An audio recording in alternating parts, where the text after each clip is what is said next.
Last month's Q&A session was really well received on the channel, so we're doing volume 2 today with all of your latest smart home questions. Hello automators, thanks for tuning in again. I'm Brian from Automate Your Life, and today I'm going to take the frustration out of automation by answering all of your most critical smart home questions that I found on the channel here in the last month. Obviously, I couldn't get to everyone's questions, couldn't put every one of them in here, but you know what? We're going to get to some great topics here with some Nest Wi-Fi or networking stuff, wireless transmission and protocols, and then we're going to talk about topics from Samsung SmartThings, Wyze, and finally the last and most important question I think this month is actually related to whether or not I think you should be putting smart home cameras inside your smart home. Javin Hacks asked the question whether or not I think it's worth it to upgrade Nest Wi-Fi from Google Wi-Fi, and the short answer to this is yes in general, but Google makes it really easy to go and replace one component at a time because of backwards compatibility between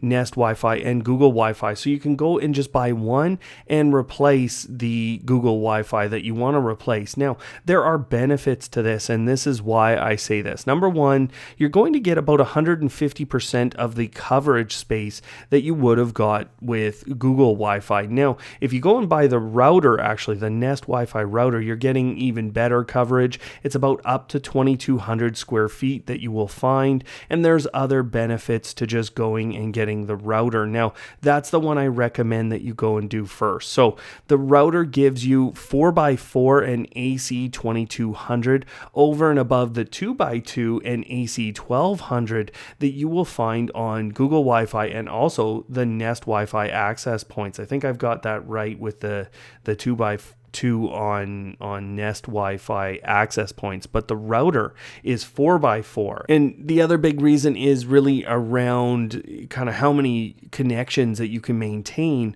with Google Wi-Fi versus Nest Wi-Fi. And lots of reviews out there say, you know what, I can maintain just a ton of connections with Google Wi-Fi, but in practice and in the new world of IoT and smart homes, you're going to find 20 to 30 devices per access point is about your limit, especially with high bandwidth devices. If you need any sorts of high bandwidth devices there, you're just going to struggle with any more than kind of 30 on Google Wi-Fi. I'm easily maintaining well over 50 with one of my Nest Wi-Fi devices. They say up to 100.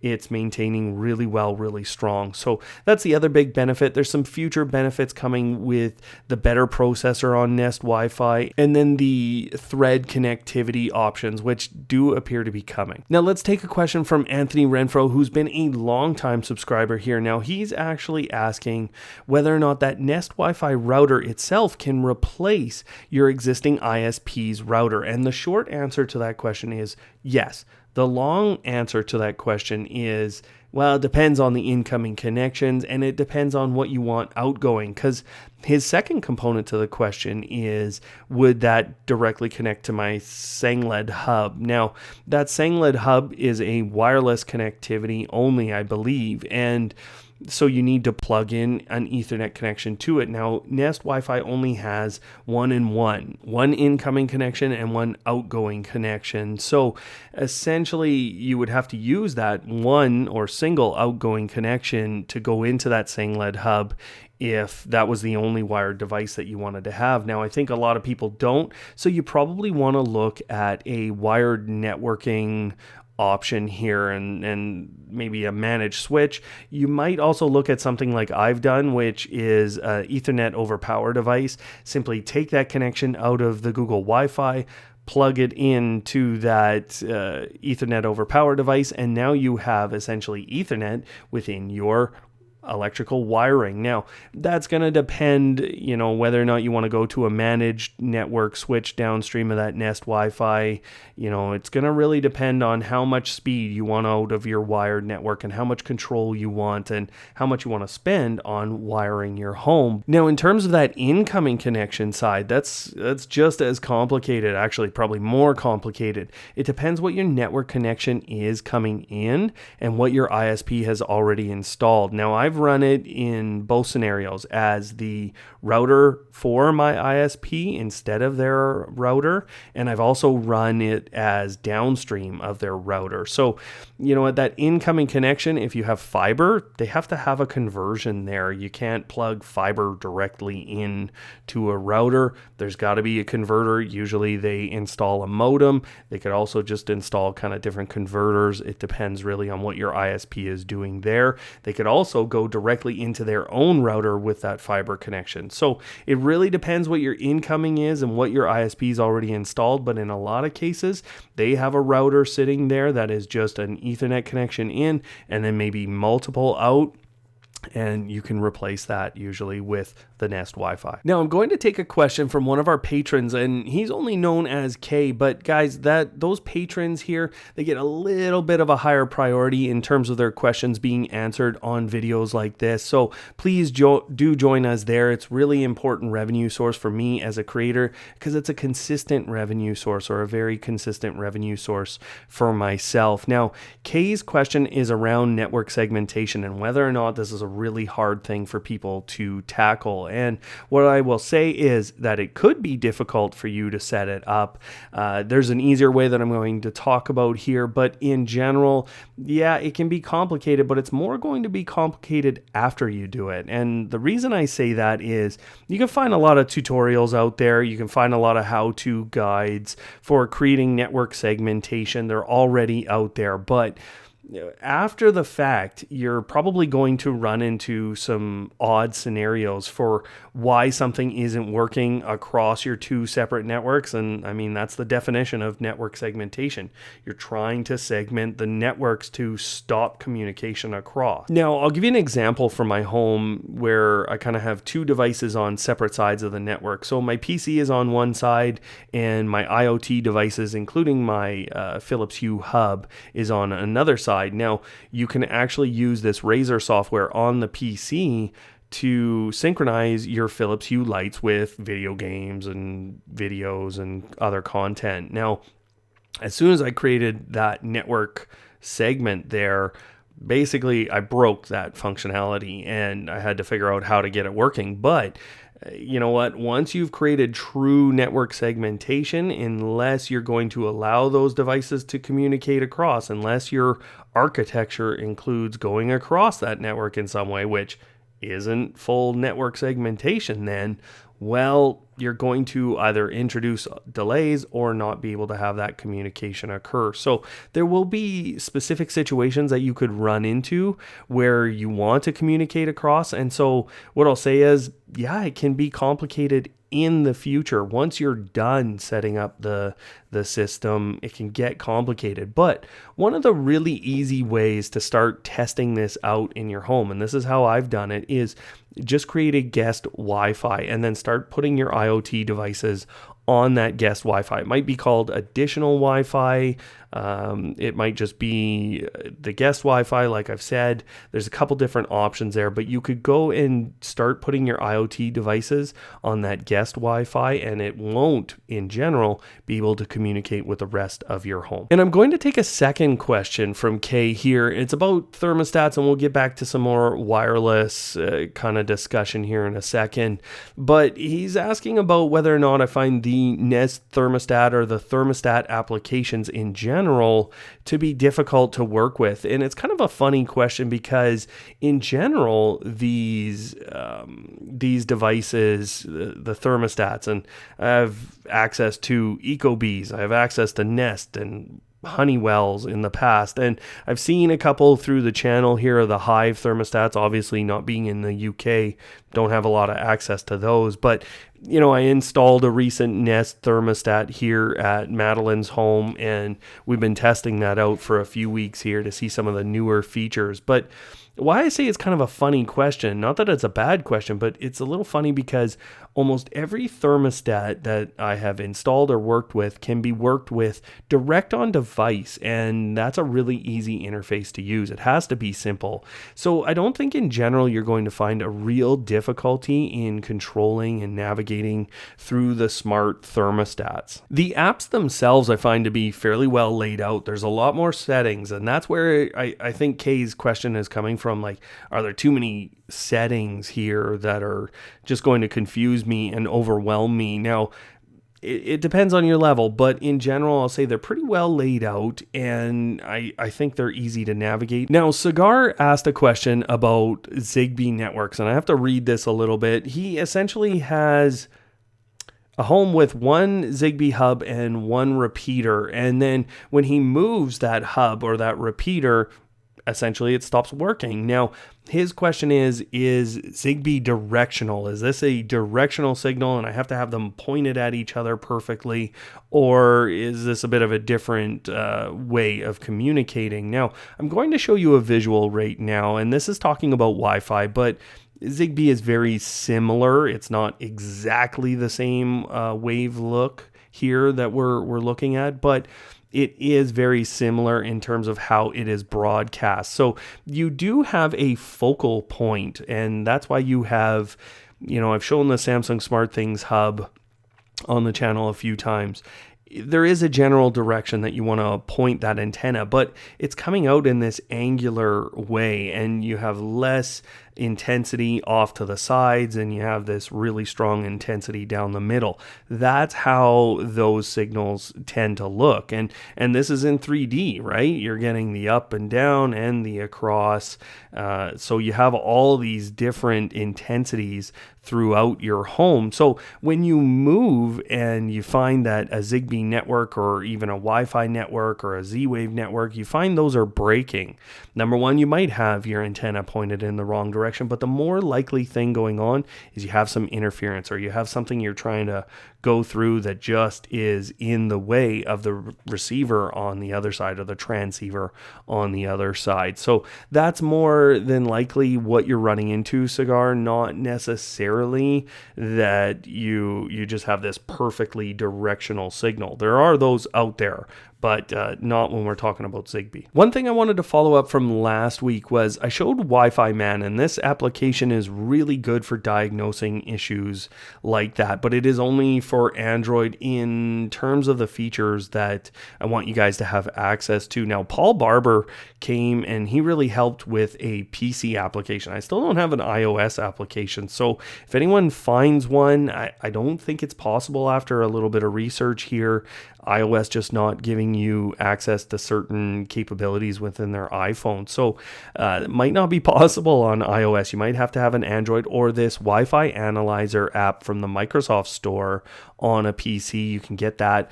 Has all the features that we talked about with Wi-Fi Man. Let's talk about a couple of questions from Samsung SmartThings. I know a lot of you were asking why you can't see the smart apps inside of Samsung SmartThings.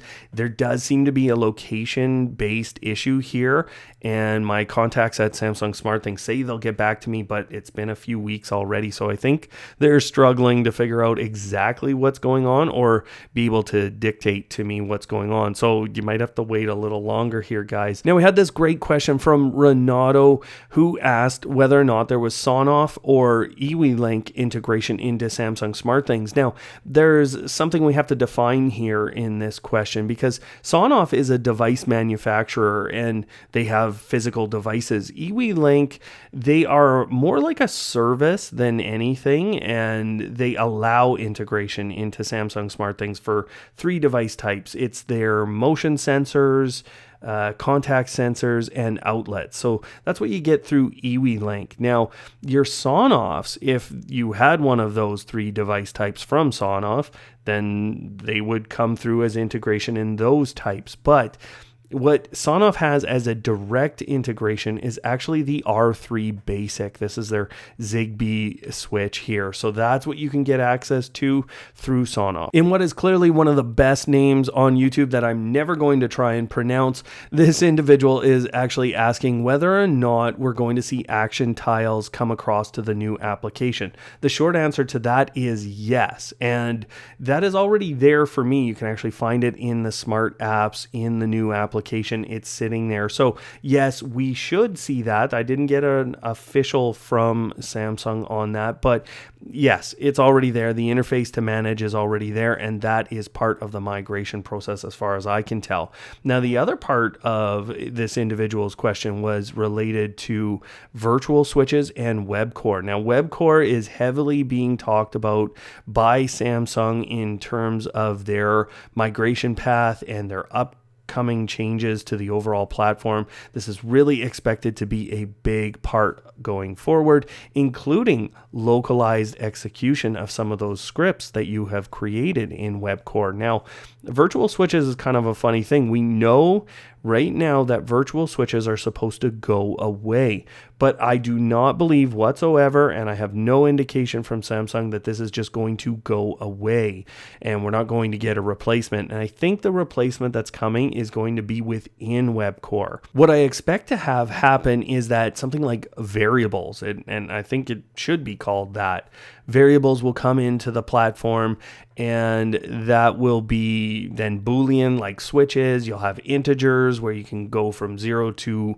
100 or maybe larger numbers, decimals, characters even. So in case you want to pull something out of a specific name, or I'm sure there's other uses there, strings as well, to be able to output things like audio notifications that are variable. I expect these kinds of things to show up and replace virtual switches and likely be integrated within web core. Now, they're trying to make this easier, guys. They're not trying to make it harder. So I imagine some of those things will be harder to use and so won't be focused on initially. Now, I had a great question here as to whether or not I see the impact of Samsung SmartThings lessening as Google kind of comes in with their thread capability, this overall whole integration with Amazon and Apple and even Samsung through the ZigBee alliance, all these companies coming together. Do I see the importance of the Samsung SmartThings and their platform lessening? The answer is no, not really. I still think that Samsung is so far ahead on some of their automation capabilities that it's not really going to matter. Google can come in and they can create some great functionality with their voice assistant. I think they will, and they will take out some of those people who only want to do a few basic automation things. But Samsung is so much further ahead in terms of the overall automation capabilities that I still see their platform, at least for a few years, being a number of steps ahead of Google. Now, I thought I would stop and maybe answer a personal question. I get a lot of questions actually about this shirt. This is my N7 shirt. I'm having trouble showing it, but there it is. My N7 shirt is an official BioWare shirt, and I get a lot of questions as to where I got this. And actually, a lot of people that I know work at BioWare or have worked at BioWare, and were part of the team developing Mass Effect 2 as part of that team. I think it was Mass Effect 2. I'm a little foggy right now. But anyways, I have a lot of friends who worked within BioWare, but none of my friends were clearly good enough friends. I'm looking at all of you right now to give me this shirt. So I actually found it on a buy and sell shirt and bought one of the last ones that were available from that individual. So really happy to get shirts like this, and I just have fun wearing shirts like this. Donnie asked about the DVR recording option that we saw, and this was back at CES 2019. Wyze had showcased this, another company had showcased this, and unfortunately the quick answer to this question is that is not coming. It's over. So that company essentially died, if I'm remembering correctly, but either way, the agreement is not going forward between Wyze, and that whole solution is dead. Brian, who, let's be honest, the guy has an awesome name, asks whether or not the sensor-based recordings within Wyze's system actually can override that cooldown period. Now, this is a pretty complicated answer, actually, and I'm going to get into some of the details as quick as I can here. Yes, in general, they override the sensors, but you have to configure this correctly, and then there are some things that kind of override even that. So number one, we're talking about two different sensor types here, the motion sensor and the contact sensor. And the motion sensor has its own cooldown period. So that motion sensor, it won't be triggered. I think it's just under a minute.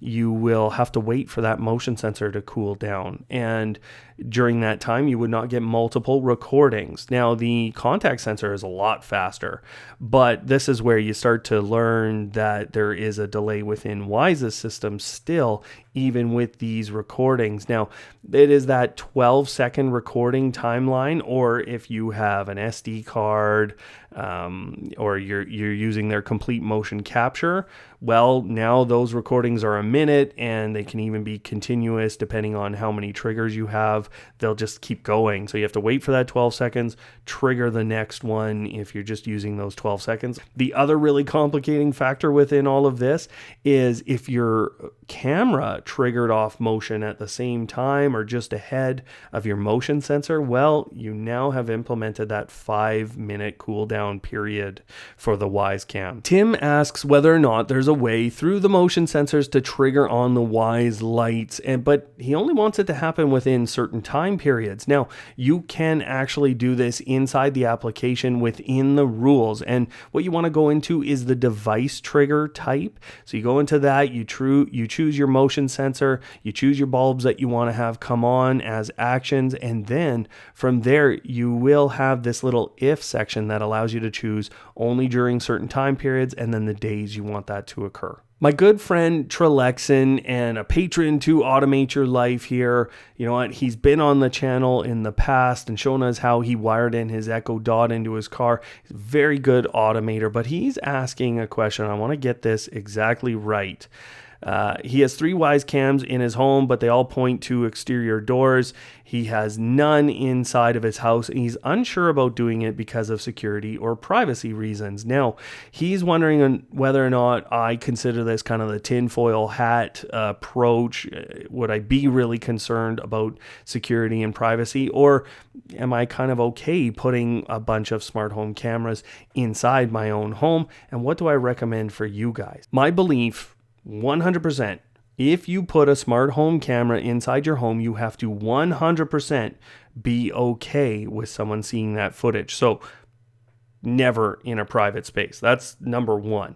Number two, you also have to think about the fact that some of these brands have had true issues with security, and we have had people talking through smart home cameras. Now, so for me personally, do I allow this? I actually have a couple inside of my home, but number one, my child is not going to be left alone in a space. So I have one pointing at my front door, and he's never going to be left alone in that space to be contacted by anyone. If someone starts talking through that, I'm going to know what's going on, and I'm going to turn that off immediately. I'm always there if he's in that space. The other one is in the basement. It's near a furnace, and quite frankly, if they want to watch my furnace, go ahead. And again, he would never be left in that space alone. He doesn't even go down there. And what I think about this in my home will change as he gets older and starts to get more independent. We'll probably move them out. So that's my own personal limit. That's where I'm at. I'm okay when it's just me around. If someone wants to watch me walk to my front door, okay, go ahead. If someone wants to contact me, I'm going to unplug that and then deal with the security issue I've clearly had. But that's what you need to kind of set for yourself, is those limits. What are you okay with? And when you put a camera in, no device in the IoT or the smart home world is 100% secure, guys. So do not ever consider it 100% secure. Now, I have a couple of things that I will say can help you in terms of maintaining security with the smart home cameras. And, you know, this is aside from where you place it and, you know, things with children and spouses and other people that are in your home. You have to think about all those things first off. But here's some more things that might help you. So number one, choose a reputable brand, but not necessarily the biggest makers. And we've seen the attacks come to Amazon, and Google. So the Ring products and the Nest products. We've seen the most major attacks happen to those platforms. We've seen both of them start to address some of their security gaps as a result, but that's what people tend to attack. Those companies attract a lot of negative publicity. They attract a lot of anger in a lot of different ways. And so when you jump into those platforms, this could be a big problem for you. But this is why I show companies like Amarillo. This is why I show companies that maybe have a smaller slice of the overall pie, but take security and privacy really seriously. So that's a little plug for Amarillo, and I'm not being paid to say that, but that's one of the reasons that I show cameras like that. Use the two-factor authentication everywhere, every platform. Use that 100%. Any extra security features they give you, use it. It's not necessarily the case that a smart home camera is going to 100% be automated. You're never going to have to think about it. You're never going to have to do anything with it. The two-factor authentication will probably be the biggest thing that you can do, but then you also have to think about your passwords and security and things like that. Never, ever, ever, and I'm wagging my finger at you, place a camera in a child's room that is connected. That is my 100% advice for you. Use additional software controls. So for example, in my home, I've turned off two-way communication. Really, I don't need to communicate with someone if they're breaking into my home. Do you? I don't. I could tell them, but I'm just going to call the police. Use additional software controls to help yourself manage those things. Wire cameras in, and I realize in this day and age, there's not a lot of options out there from these major makers, but wire in cameras if you want to use them. That stops the wireless component of the transmission there. And I'm sure you guys have more suggestions about how to manage your smart home cameras. Go ahead, leave those down below. And I'd love to hear what you are comfortable with in terms of putting smart home cameras in your space. We have a lot of different options out there on the market today. When I think about it, you know, the Nest Hubs have cameras, the Nest Hub Max, the Amazon Echo devices. There's one behind me back there. They have cameras, and I mean, you know what? We're giving up some privacy in a lot of cases here. So let me know what you guys think down below in the comments. Otherwise, go watch our last month's Q&A. Had some different topics, and lots of the topics that we talked about today were born out of that video. There's a lot of great information there for you guys. So thanks for watching. Stay tuned for a review. In case you didn't notice, this whole time I've been wearing Amazon Echo frames. That's on the channel here, a first impressions and a first look at these great new devices. So thanks for watching, everyone. Make sure you hit that subscribe button, and of course, don't hate, automate.